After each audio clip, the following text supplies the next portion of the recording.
So I wanted to cover this real quick. It's really windy, so I hope you can hear this.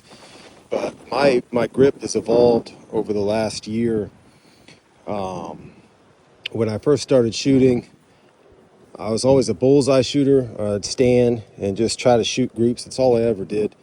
Then I got into these faster paced sports, and you realize how important grip is, and you realize how terrible your grip is that you've developed doing whatever you did before you came here.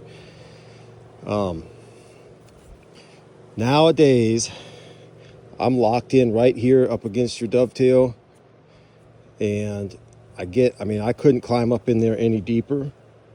And then I'm solid with this hand, but I'm not squeezing it so hard that you can't squeeze the trigger, because what I noticed is that the firmer my grip got, the more I was just chomping at that trigger, just because everything's so tense in your hand. Your finger, to relax this finger alone and everything else is really solid, was really kind of challenging. And I think you just get used to doing that. And I probably still do it to a point, especially when I'm stressed under the clock. But I'm just solid here, and I'm gripping like this, almost like I'm trying to break the top of the gun off. I pull up with this thumb, and I'm locked in right here. And I'm locked in, like my palm right here couldn't be any tighter. But I'm not squeezing the gun hard. I'm just like that, and then I'm pulling up. So the gun's locked. I mean, it's gonna...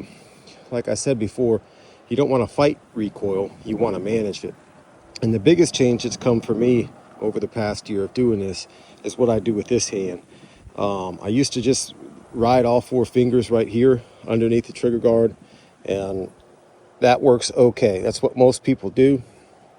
I have kind of fat hands, so I started putting my pointer finger on my left hand in front of the trigger guard, and then have my three fingers here just marry up with those three. And now I feel like I have a lot more room. I'm a lot more solid, and just doing that, and you're just kind of pulling the gun straight back towards your heart. It keeps the gun under control, and it keeps it predictable to where your recoil's up, and by the time that dot passes back by the target, you're firing your second shot and you're on to the next one. The old gun I used to have, the AXG Legion, it did have a comp on it, or a slide comp. And it had a tendency, no matter what I did, it would go up and right on recoil. And I thought it was my grip, and I worked that and worked that and worked that problem, and I couldn't get rid of it. And I still don't really quite understand what it was. But as soon as I switched this gun about a month ago, this gun recoils straight back, or straight up and straight back. So by keeping this finger in front of the trigger guard like this, and getting these three fingers locked, and then my thumb is always in the same place on this gas pedal. So we're three here, one here, and then your thumb, and you're so locked in. I mean, on recoil, this thing's not really moving. It's going up, down, up, down, up, down, and it's very predictable to do it that way. So there's a lot of talk about how to grip a pistol. Everybody's going to do it a little bit different, I would say. Every gun feels different. Everyone's hands are different sizes. But that's what works for me. I stretch here, and then I bury this hand in here, and there's a lot of pressure with that left hand. Probably more so than there is with my right, and it's just rock solid.